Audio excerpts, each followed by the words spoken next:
Ja, nič, hvala drugače, ker ste prišli na ta beden dan, kar se tiče vremena. Zdaj, mogoče začetek sem ene par splošnih besed, kako bo izgledal ta seminar, kaj smo nekako začrtali in kakšne so neke smernice v bistvu, recimo nasploh za proces dela.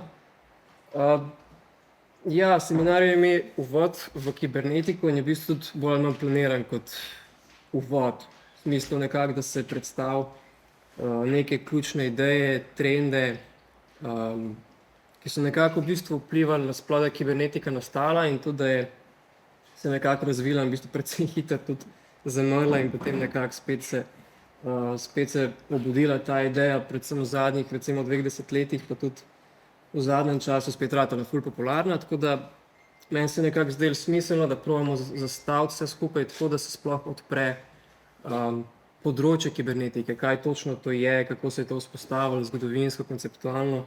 Zaradi tega, ker tudi zdi se mi, no, kakor sem pogledal, se mi zdi, da so kibernetiki pri nas ni sploh še to govorili, čeprav se mi zdi, da vsak neki to pozna.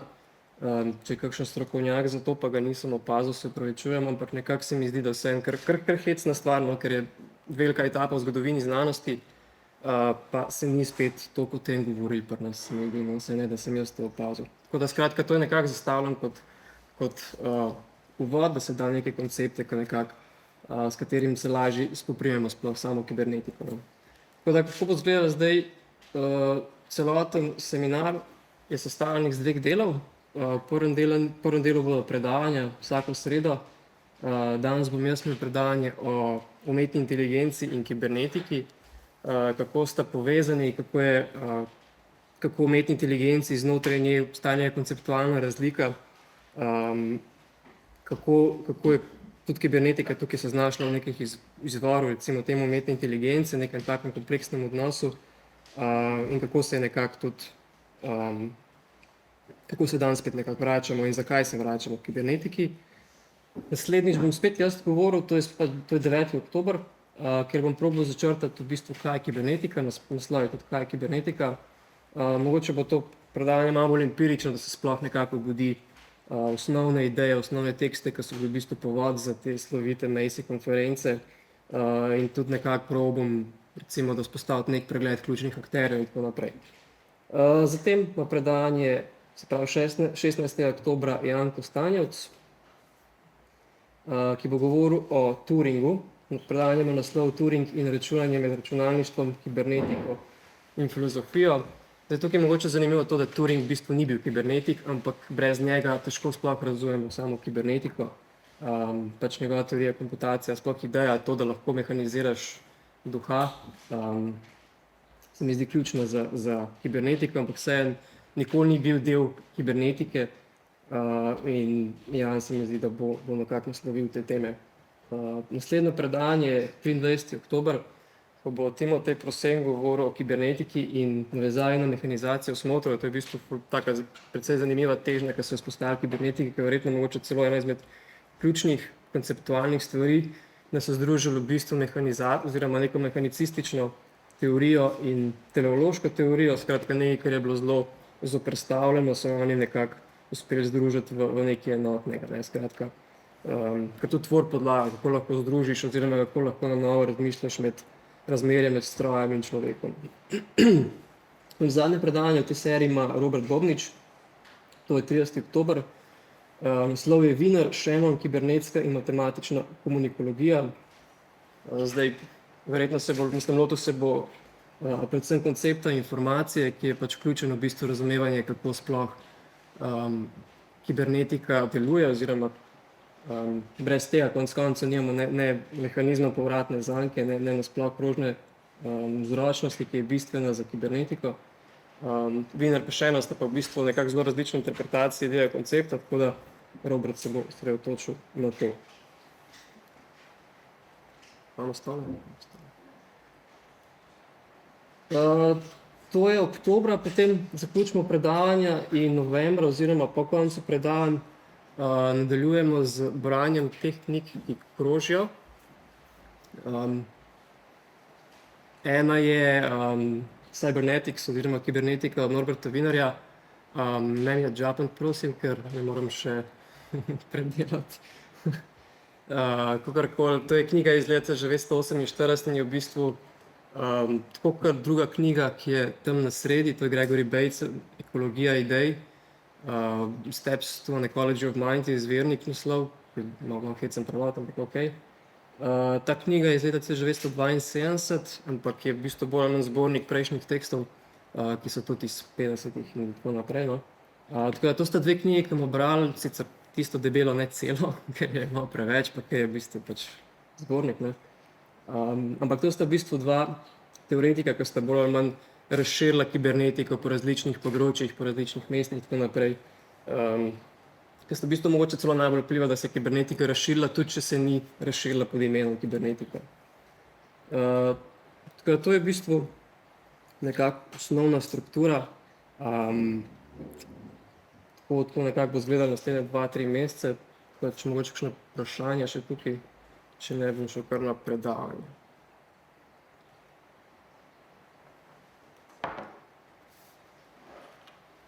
Mislim, računam, da pridete tudi brati pavke, no? Okej.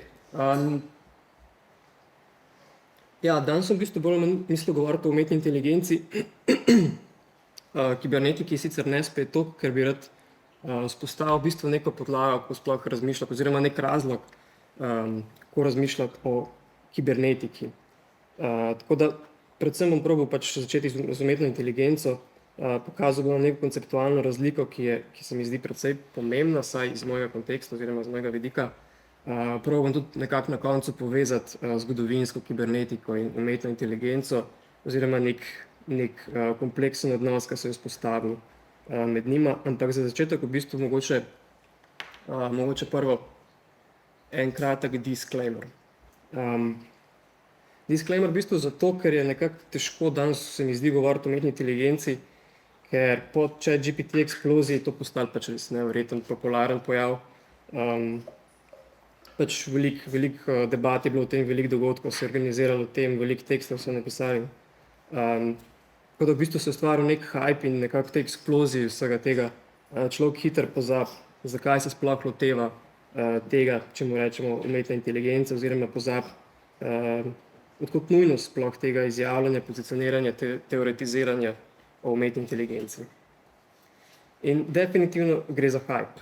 Večina teh debat o umetni inteligenci se osredotoča na kapitalistične megakorporacije in na njihove pretenzije po tem, da bi ustvarjali tako imenovani artificial general intelligence.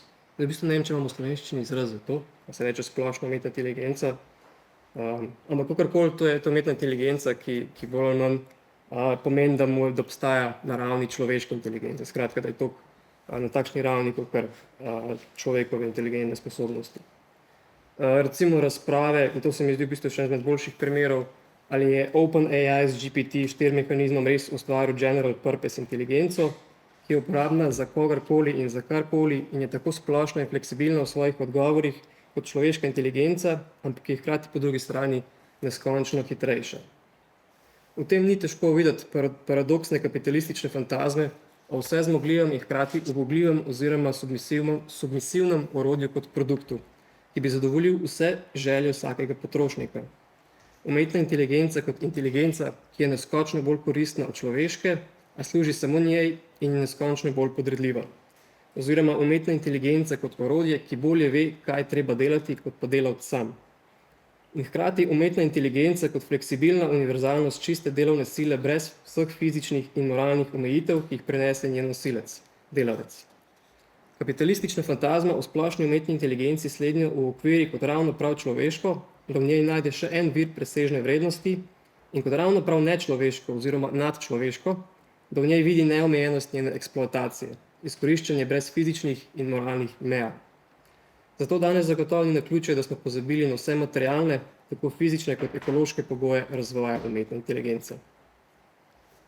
In ko bomo enkrat v mislih to kapitalistično fantazmo, potem tudi ni težko razumeti malo bolj skeptičnih oziroma malo bolj temačnih reakcij, ki opozarjajo na ta paradoks vse zmogljivosti in submisivnosti in na neutemeljenost zagotovil, da bo umetna inteligenca še naprej ostala podredljiva, da se bo njen razvoj še naprej odvijal v domeni človekovega nadzora. Skratka, opozarjajo na to, da lahko ta kapitalistična fantazma vodi v tako imenovano tehnološko singularnost.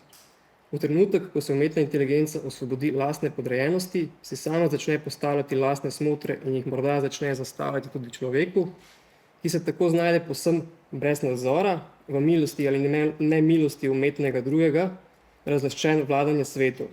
Prvič v svoji zgodovini na drugi stopnički zemeljske hierarhije, po Bogu, angelih in sedaj še tehnologiji, šele na 4. poziciji velike verige bojočega. Seveda se zato takoj pojavi še politični in pravni diskurzi, ki kličejo po reguliranju umetne inteligence, kar je pač povsem smiselno in pač precej nujno tudi, ne? Ampak hkrati te diskurzi res ne prenesejo dostikrat kakšne kritične refleksije, se bolj ali manj nekako reagirajo kot posrednik med temi kapitalističnimi fantazmami in na drugi strani med bolj temačnimi posthumanističnimi željami po patu človeka. Zdaj, kako se onkraj tega hajpa potem nekako lotiti sploh umetne inteligence? Še posebej, če nekako se lotevamo iz neke zunanje pozicije, kar pač počnemo vsi, ki nismo računalničarji in ki ne gradimo inteligentnih sistemov in ne iščemo novih tehničnih rešitev za razvoj umetne inteligence. En način, da se znebimo hajpa in na novo pozicioniramo, je ta, da zamejimo sodobne mehanizme umetne inteligence in opredelimo pogoje njenega delovanja, ki jih je tehnološki uspeh zasenčil. In to na način kritične afirmacije. Da opredelimo pogoje njenega funkcioniranja s samim priznanjem njenih dosežkov, nekje med tehnofobijo in tehnofilijo, oziroma točno tam, kjer je doma pravi antihumanist. Zdaj, to je v bistvu debata teh pogojev in omejitev, v bistvu kar kompleksna in precej obsežna. Tako da tukaj bi v bistvu se ne bilo do tega v celoti, bi pa mogoče preusmeril na prihodnjo številko Filozofskega vestnika, ki bo verjetno nekje konec leta.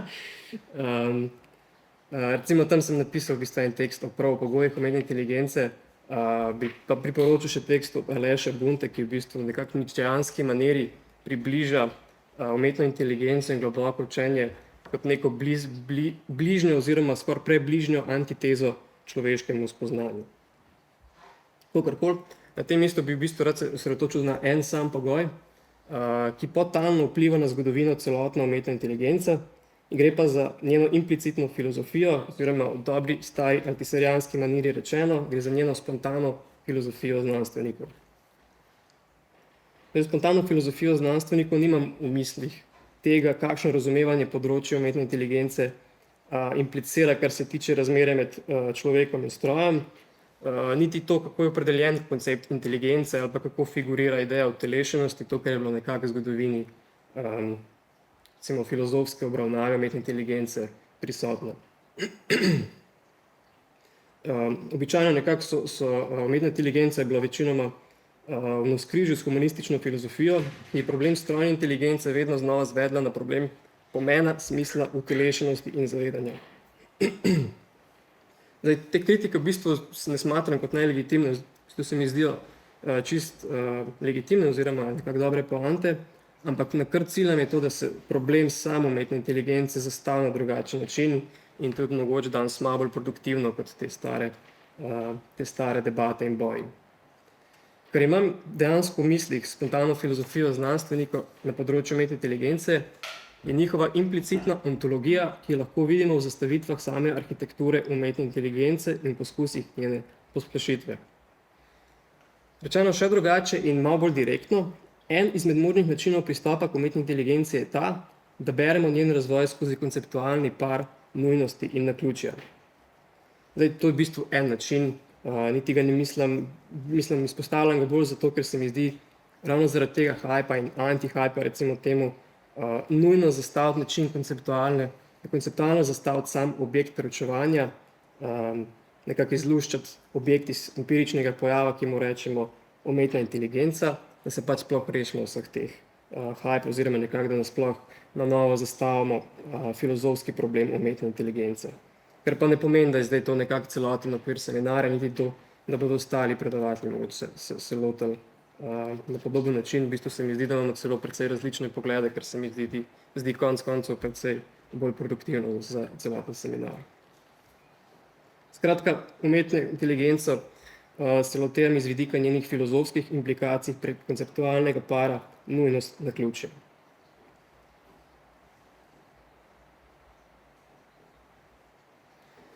Ok, kako recimo razumeti umetno inteligenco z vidika nujnosti naključja?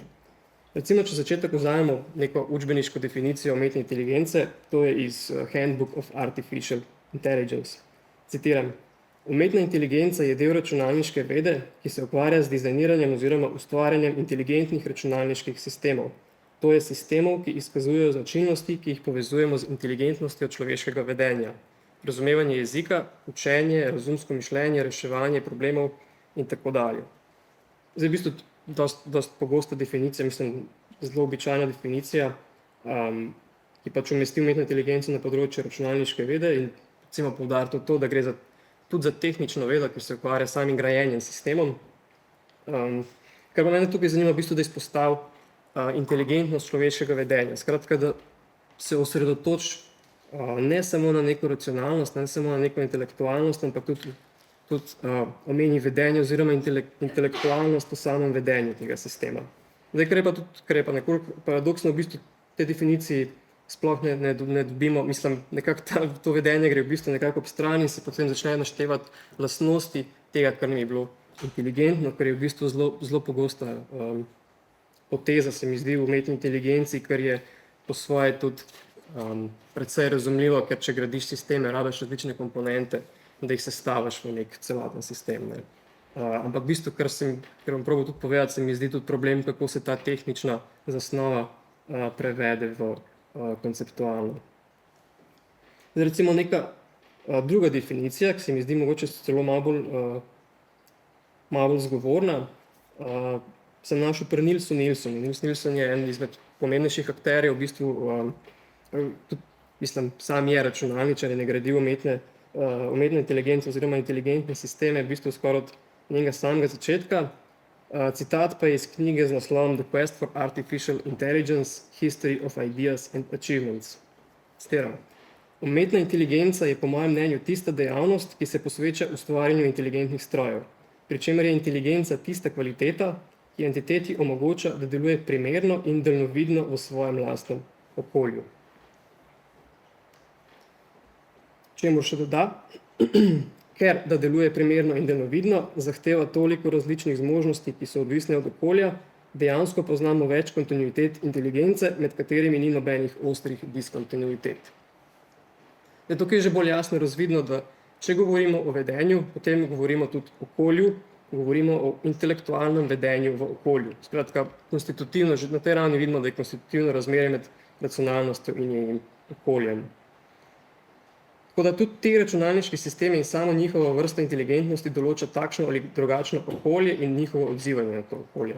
Pri tem pa je bistvenega pomena, kako se inteligentni sistem sam reprezentira zunanje okolje, torej kakšen model zunanjega okolja se ustvari oziroma inženirji zgradijo, da bi v njem deloval, in kako se nazadnje ta razlika med zunanjostjo kot okoljem oziroma reprezentacijo okolja in notranjostjo zunanjostjo kot okoljem in notranjostjo kot inteligentnim sistemom vpiše v same pogoje njegovega delovanja.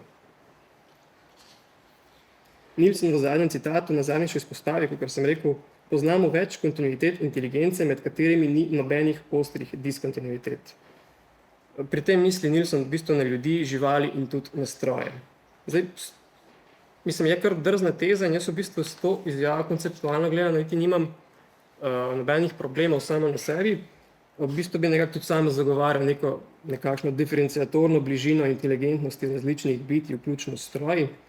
Ampak kolikor ta citat predpostavlja kontinuirano linijo kot evolucijsko drevo, ki sega od spodnjih primitivnih oblik inteligence do vrhovne krošnje, kjer prebiva človekovo logično in razumsko mišljenje, potem moramo v nasprotju z Nilssonom to zagovarjati diskontinuiteto, saj ima takšno kontinuirano evolucijsko razumevanje v tem primeru za svojo osnovo tehnično mišljenje, sestavljanja različnih komponent in ga nazadnje drži po konci vera, da bo iz združevanja teh različnih komponent nazadnje čudežno vzniknila njihova celota. Skratka, vedno je neka vera v čudežno emergenco. Točno to recimo najdemo pri slavnem robotiku Rodney Brooksu, ki poskuša po principu evolucije od spodaj navzgor, recimo začne graditi sisteme s tipom, potem integrira še vid in tako naprej. Skratka, na ta način poskuša postopoma zgraditi po nekem principu evolucije utelešen inteligentni sistem. In o kakšni diskontinuiteti znotraj umetne inteligence sploh govorimo? Govorimo o razliki med dvema vrstama inteligence in njunima okoljama. Na področju umetne inteligence to konceptualno razumevanje inteligence kot kontinuuma pogosto nastopa kot nelegitimen podaljšek tehničnega vidika grajenja inteligentnih sistemov. V tem vidiku pa sta možna dva različna pristopa. Od spodaj navzgor, kot sem omenil pri Rodney Brooksu, in od zgoraj navzdol. Zelo grobo rečeno, ta razlika ustreza razlike med tako imenovanim konekcionizmom in simbolno umetno inteligenco. Konekcionizem se osredotoča na nižje ravni intelektualnega delovanja, kot so zaznavanje, slušno razumevanje, učenje in podobno, ter upa, da bo postopno integriranje višjih značilnosti vodilo do vznika celovite inteligence. Na drugi strani simbolna umetna inteligenca, ta se osredotoča na logično mišljenje, skratka začne s tem, kar je bistveno človeško, začne sami pogoji razumskega delovanja in potem nekako dodaja te nižje komponente, ki naj bi bile bolj lastnost nekih bolj življenjskega kognitivnega delovanja, da bi ta sistem nazadnje tako postal vedno bolj operativen v samem svetu. Prav zato, ker ta razlika na področju umetne inteligence pogosto nastopa kot tehnična razlika, to razliko težko zaznamo neposredno kot konceptualno diskontinuiteto pri tistih računalničarjih in teoretikih umetne inteligence, ki se ne ukvarjajo toliko s konceptualno podlago oziroma filozofsko razliko, kot pa s tehničnimi rešitvami. Se nekako predpostavlja, da se bosta en in drug pristop srečala nekje na sredini, da je bolj manj vse, kjer začnemo tam, kjer je bolj priročno. Ampak ta diskontinuiteta je pa neposredno očitna kot schizma pri pionirjih ene in druge strani, nekoliko bolj posredno pa lahko tudi vidimo v tem, kjer trend recimo dominira znotraj zgodovine umetne inteligence, k čemu se bom vrnil še mogoče malo kasneje. Zdaj paradigmatski primer, zgodovinski primer za simbolno umetno inteligenco je igra šaha.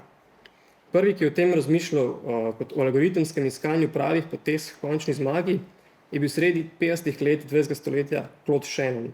Najpomembnejši vpliv pa sta imela v podobnem času Alan Newell in Herbert Simon, ki sta pač v bistvu ena izmed začetnikov tega, kar danes velja kot področje umetne inteligence. Zdaj, zakaj prav šah? Zakaj, kakšen prostor implicira, kakšno okolje je to? Zakaj je glih šah toliko priročen za simbolno umetno inteligenco? Zdaj, razlog je v bistvu čisto preprost in očiten. Šah določa zelo jasna pravila igre, zelo jasen cilj in zelo jasne in razločne možnosti v rigidnem zaprtem prostoru.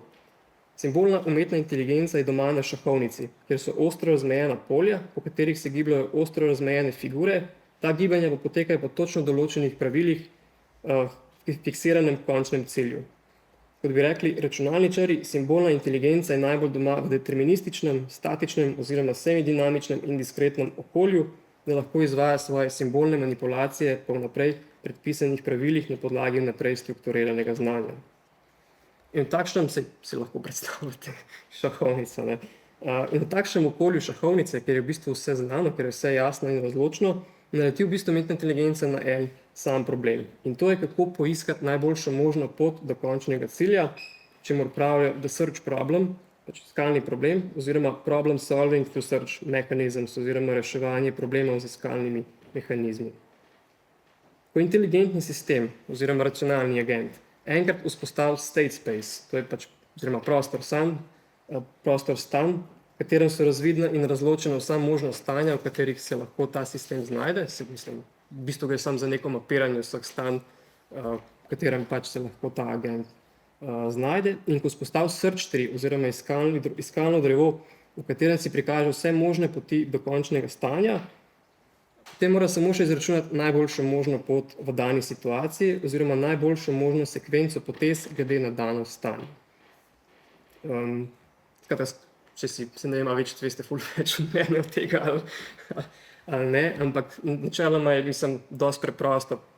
Sistem si nekako vzpostavi neko mapo vseh možnosti, katerih je, in potem računa vse možne vse možne poti, ki pride do končnega cilja in pač izbere tisto, ki je bila najboljša. Ne? In zato je nekako ključno to, da se izbere, da se najde tisto najboljšo možno. Ne?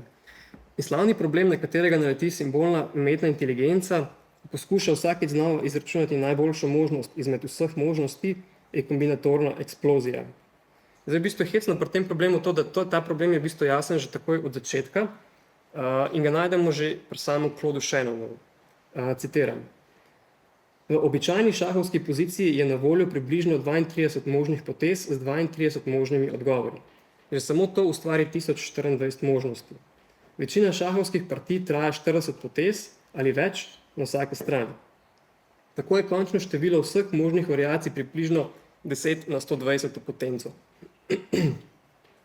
Stroj, ki bi izračunal eno variacijo vsako milijonintko sekunde, bi potreboval 10 na 95 potenco let, da bi se odločil glede svoje prve poteze. Mislim, 10 na 95 je res velik. In ta izjava v bistvu je iz leta 1950 oziroma iz njegovega članka iz leta 1950, ampak tudi danes, ko so računalniki pač precej bolj zmogljivi, je to še vedno nepremostljiva ovira. Ampak to nepremostljivo oviro se je v bistvu še eno zelo lepo našel neko rešitev, ki je v bistvu ta problem zelo lepo zaobšel. Namesto, da bi inteligentni sistem iskal najboljšo možno potezo, se lahko zadovolji z dovolj dobro. Tako mu ni treba v vsakem trenutku simulirati in izračunati vseh možnih potez, da bi izbral najboljšo, ampak se omeji le na nekaj potez vnaprej in glede na dano stanje in glede na vgrajeno znanje izračuna to, kar je dovolj dobra poteza. In tukaj tudi, da ne bo pomote, ta dovolj dobro je pač po razvoju mikroprocesorjev in polprevodnih tranzistorjev od 70 do 90 ful povečal računalniško moč do te mere, da je ta dovolj dobro precej boljši od vsakega človeka. Skratka, iskalni algoritmi simbolne umetne inteligence delujejo po principu heuristike, ki uspešno zajezi kombinatorno eksplozijo. Ampak zakaj potem dejansko to na neki točki ratal tako velik problem, če bi v bistvu znan že s samega začetka? Razlog za to ne more biti v sami umetni inteligenci oziroma ne more biti tako tehničen, kot pa dejansko izvira iz njenih implicitnih filozofskih predpostav. Kombinatorna eksplozija postane problem v trenutku, ko simbolno umetno inteligenco spustijo iz njenega zaprtega okolja v malo bolj širni svet, ker so bili računalniški inženirji dejansko prepričani, da bo prenesla. Zdaj, prvi problem je v bistvu že v tem, kako v inteligentnem sistemu reprezentirati spremembo v zunanjem okolju, ko le ta postane nekoliko bolj kompleksen.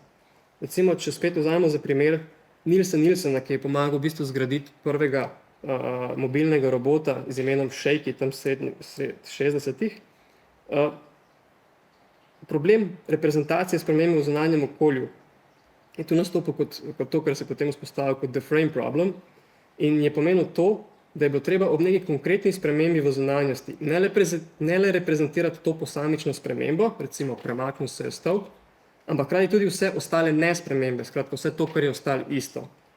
Recimo vrata so še vedno zaprta, miza še vedno stoji in tako naprej. Zdaj, seveda ni nujno, da inteligentni sistem zazna in obravnava vsako stanje v realnem okolju, ampak če je kot racionalni agent sam povzročitelj te spremembe, potem mora vsakič znova reprezentirati to spremembo in vse ostale nespremembe hkrati. Problem je seveda tu v tem, da so te spremembe reprezentirane kot posamične logične izjave in ne kot kauzalne relacije objektivnega sveta.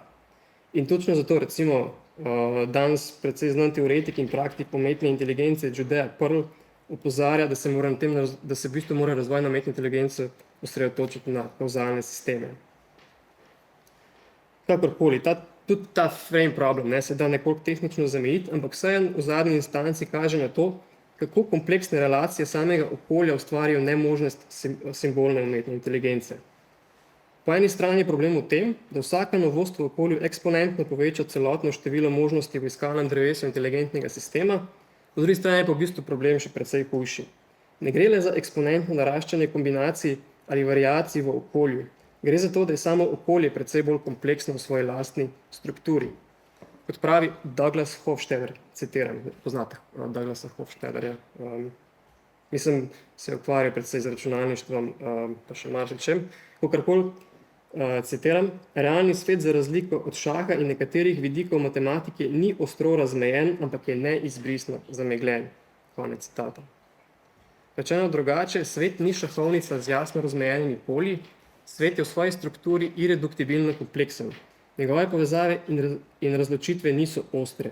Njegove razlike in identitete niso enoznačne in nespremenljive, ampak vsaj minimalno dvoumne in nepredvidljivo spremenljive. Natanko zato, ko intelekt nujnosti stopi v svet naključja, ta intelekt eksplodira. V trenutku, ko simbolna umetna inteligenca kot robot stopi v zunanjost, se ta zunanja kompleksnost oziroma ta zunanja heterogenost vpiše v notranjo homogenost inteligentnega sistema in jo eksplodira. Skratka, paradoks kombinatorne eksplozije je v tem, da so pristaši simbolne umetne inteligence verjeli, da lahko deduktivno logično mišljenje svojo nujnostjo okroti kompleksnost oziroma heterogenost okolja z njegovo naključnostjo.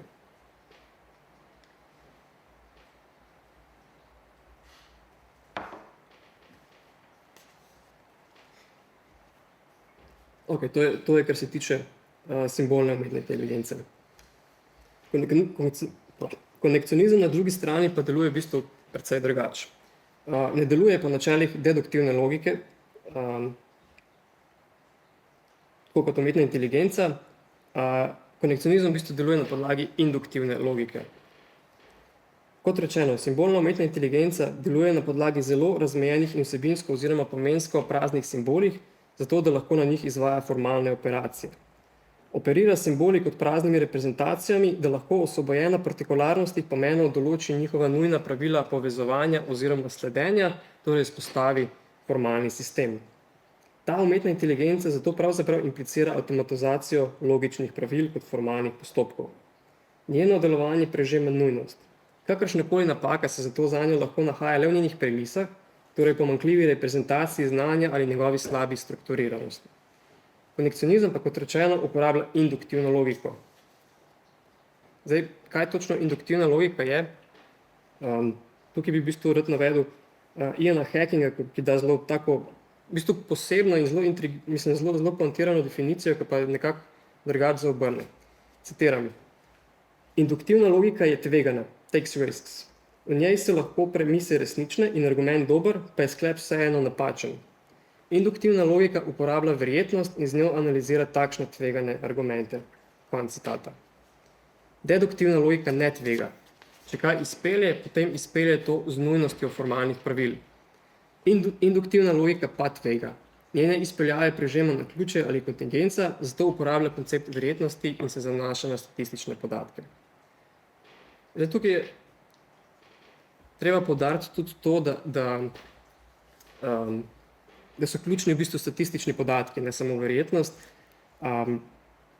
da se induktivna logika nujno zanaša na statistične podatke in iz njih izpelje oziroma izračuna napoved kot verjetnost možnega rezultata.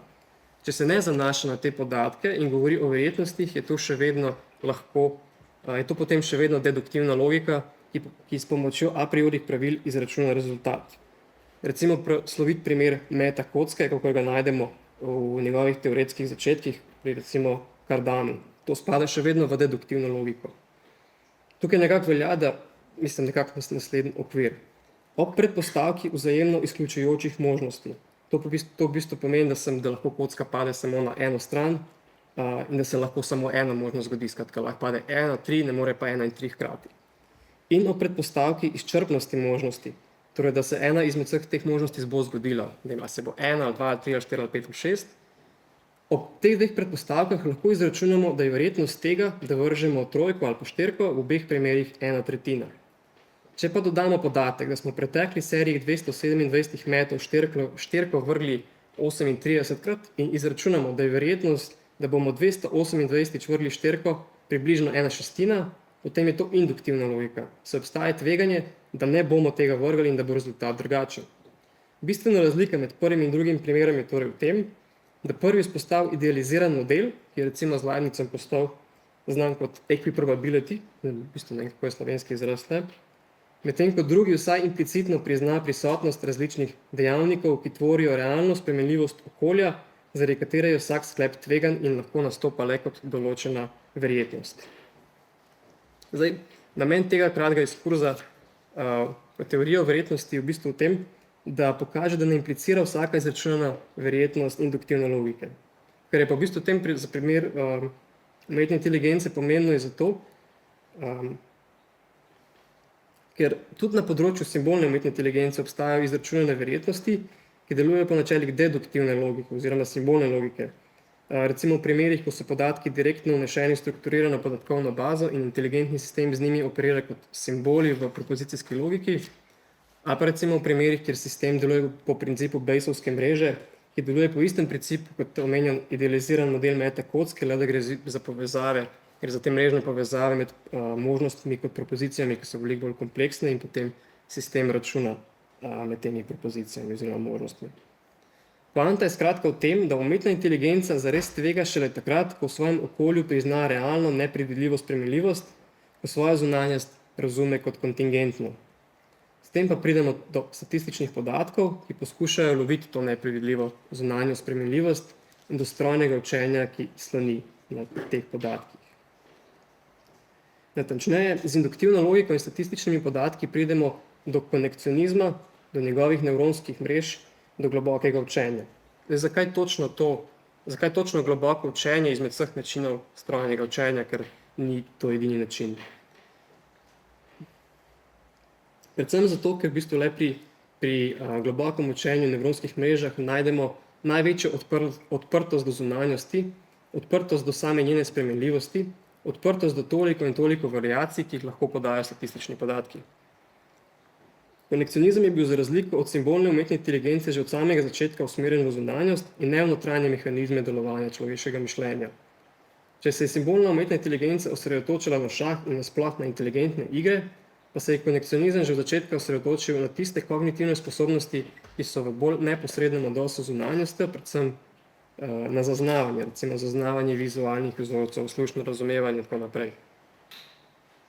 Zdaj, razložiti nevronsko mrežo in globoko učenje v bistvu po eni strani neverjetno kompleksno in precej težko, ker imam precej nematematični možgan in dejansko je ful veliko matematike noter, od takšne in drugačne algebre in vektorskih funkcij in tako naprej, ampak v bistvu se mi zdi, da vsaj nekakšna ideja ni to kompleksna oziroma se da izluščati neko samo idejo iz tega.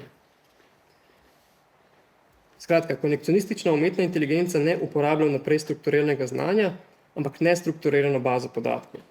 In konekcionistična umetna inteligenca ne uporablja simbolov, da bi na njih izvajala formalne operacije z železno nujnostjo, ampak začne iz začetne naključne zmote ali nevednosti in se iz podatkov nauči, kako napovedati pravilen rezultat.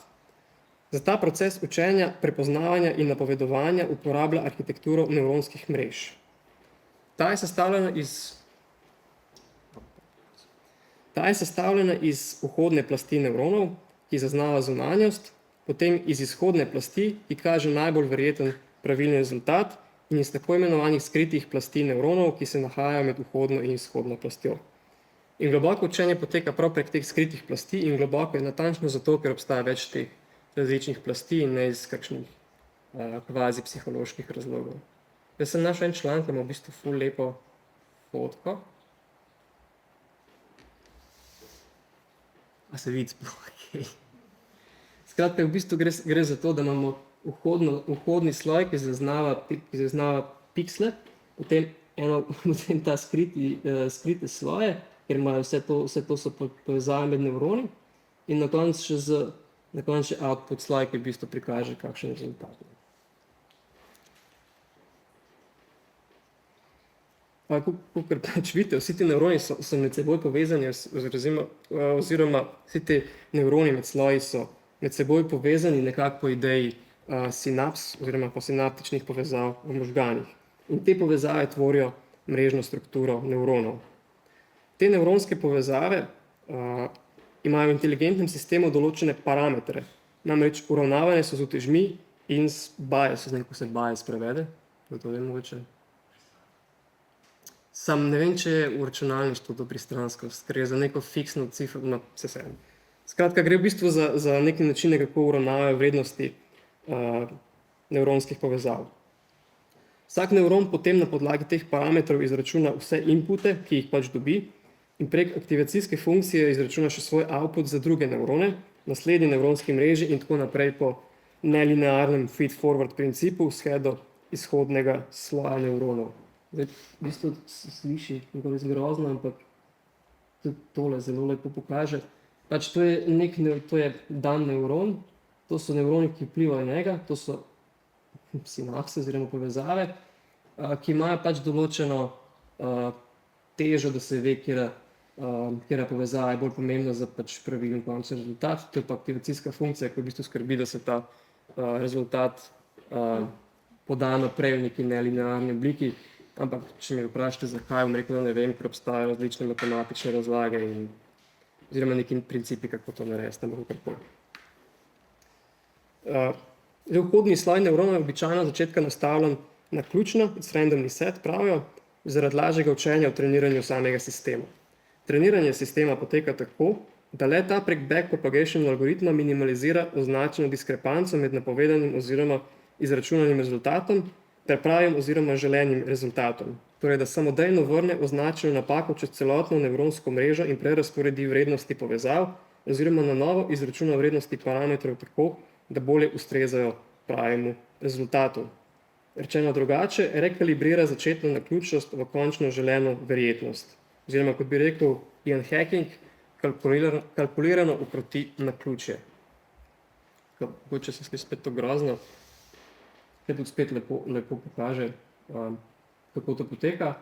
Pač po vseh teh sinapsah, teh povezavah pač pride recimo po nekem začetnem nastavitvu, pride recimo do, ne pokaže 3, ampak pokaže 5, potem se označi prav rezultat in potem sistem prek backpropagation algoritma sam ponastavi vse te vrednosti oziroma vrednosti povezav tako, da se pač bolj primerne trojki. In pač tokrat se to ponovi, dokler sistem ne pride do neke učinkovitosti.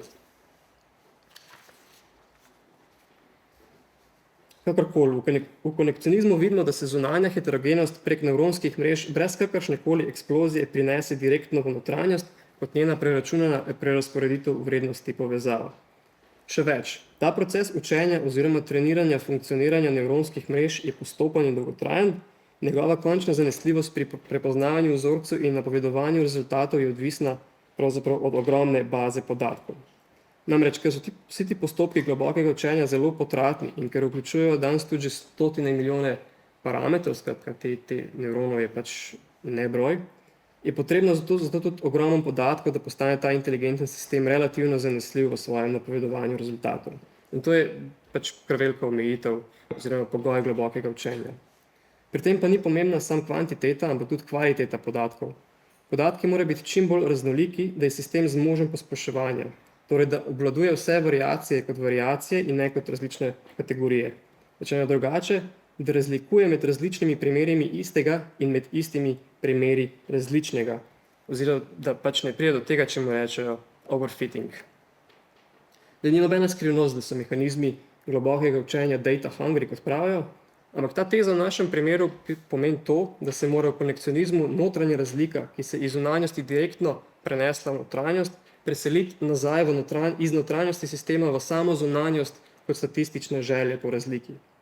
Skratka, nasprotno kot simbolna umetna inteligenca, v kateri se razlika iz zunanjosti vpiše v notranjost in jo eksplodira, se mora v konekcionizmu razlika, ki se iz zunanjosti neposredno prenesla v notranjost, nujno obrniti nazaj in se pognati v zunanjost, da lahko živi, ker lahko živi samo od njene heterogenosti.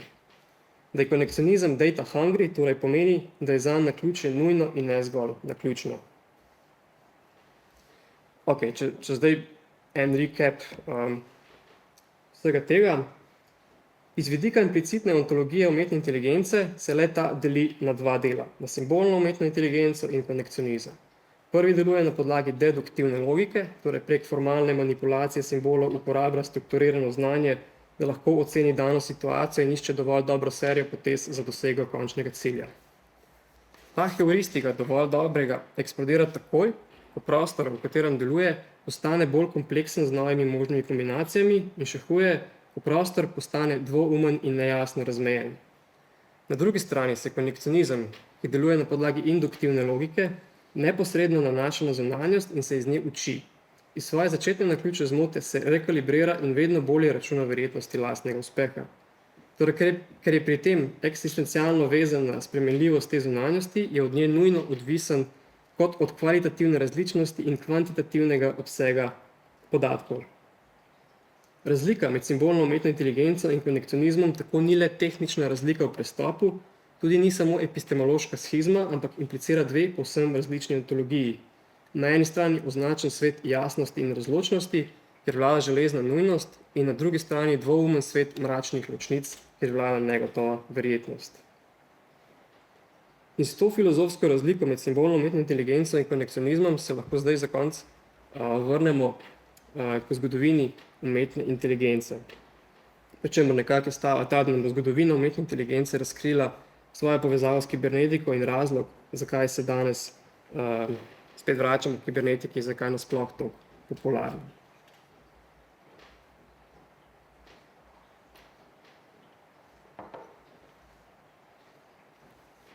Zgodovina umetne inteligence je v bistvu že ni tako dolga, 80 let, spet ni tako zelo veliko. Ampak če gledamo recimo iz vidika zgodovine idej in dosežkov, je v bistvu že kar polna in kompleksna.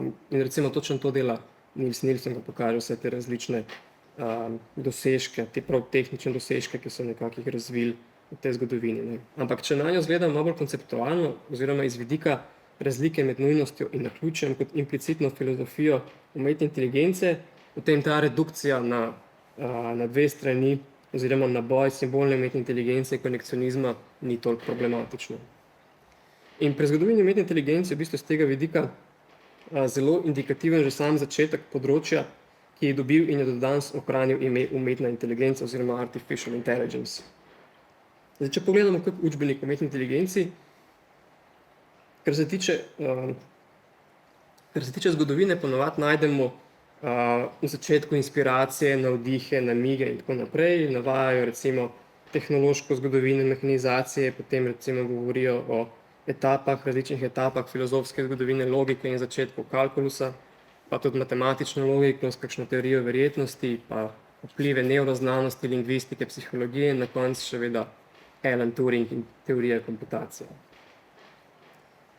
In ponavadi med temi inspiracijami in namigi potem najdemo tudi kibernetiko. Predvsem najdemo dve imeni, in to sta Warren McCulloch in Walter Pitts, in njun članek iz leta 1943 z naslovom A Logical Calculus of Ideas Immanent in the Nervous Activity. Zdaj, ta članek je v bistvu precej pomemben, če ne celo ključen za nastanek sam kibernetike, ampak tem bomo več govorili naslednjič. To bi v bistvu rad bolj ali manj izpostavil sem to, da je to v bistvu prvič, da McCulloch in Pitts v tem članku se zgodi, da prvič nekdo predlaga idejo nevronskih mrež navezavi na logično komputacijo. In sicer trdita, da biološki nevroni delujejo na isti način kot elektronska veza pri Claude Shannonu, torej da kot propozicije delujejo na podlagi booleovske logike oziroma delujejo prek logičnih operatorjev and or not oziroma in ali ne. Če ne drugače, iz vidika funkcioniranja sta izenačila biološki nevron in logično propozicijo ter s tem postavila okvirje za tako imenovano mehanizacijo duha, kjer same nevronske mreže začnejo delovati na logičen način oziroma logika postane njihova imanenca. Zdaj, kot rečeno, Niels Nielsen temu reče namig. Stuart Russell in Peter Norvig po svojem standardnem učbeniku o umetni inteligenci vzameta članek McCullocha in Pittsa malo bolj zares in trdita, da je to v bistvu prvo delo o umetni inteligenci in da ne gre zgolj za namig. Zdaj, s tem se v bistvu danes strinja precej več ljudi kot včasih, oziroma to je v bistvu danes kar splošno sprejeto. In tukaj tudi iščejo potem začetke konekcionizma in nevronskih mrež. In kar je zanimivo, da takoj zatem potem z McCullochom in Pittsom ponavadi omenijo še eno stvar, in to je v bistvu precej pomemben dogodek, ki je konferenca iz leta 1956 v Dartmouthu, ki se je imenovala The Dartmouth Summer Research Project on Artificial Intelligence. In danes v bistvu spet ta dogodek dostikrat nastopa kot pravi začetek umetne inteligence in v bistvu ne nazadnje dober razlog za to tudi to, da je takrat to ime, to področje tudi dobilo svoje ime, se pravi Artificial Intelligence. Drug razlog pa je seveda tudi v tem, da pač umetna inteligenca bistveno računalniška veda, kibernetiki pa pač ni, in to iz precej preprostega razloga, ker leta 1943 digitalnih računalnikov še ni bilo oziroma nisem se glih nekako recimo da razvijal. To se vseeno sliši mogoče precej banalno, pač imamo kibernetiko, ki je začela z določenimi ideji, potem pride potem pridejo te ljudje v Dartmouthu in tukaj se zgosti vse to dogajanje in dobi to svoje ime in se začne umetna inteligenca. Ampak v bistvu stvar je precej bolj drugačna in takšno razlago v bistvu ne mogoče sam začetnik umetne inteligence, ta človek, ki se je spomnil imena Artificial Intelligence in ki je pravzaprav organiziral to konferenco, to je nekdo z imenom John McCarthy. Zanimiv podatek je tukaj v bistvu že to, da sta to konferenco organizirala dva človeka, pač John McCarthy, drugi je bil pa Claude Shannon. Zdaj, oba sta čisto malo pred tem, sta imela skupen projekt, ki sta razvijala revijo z naslovom Automata Studies.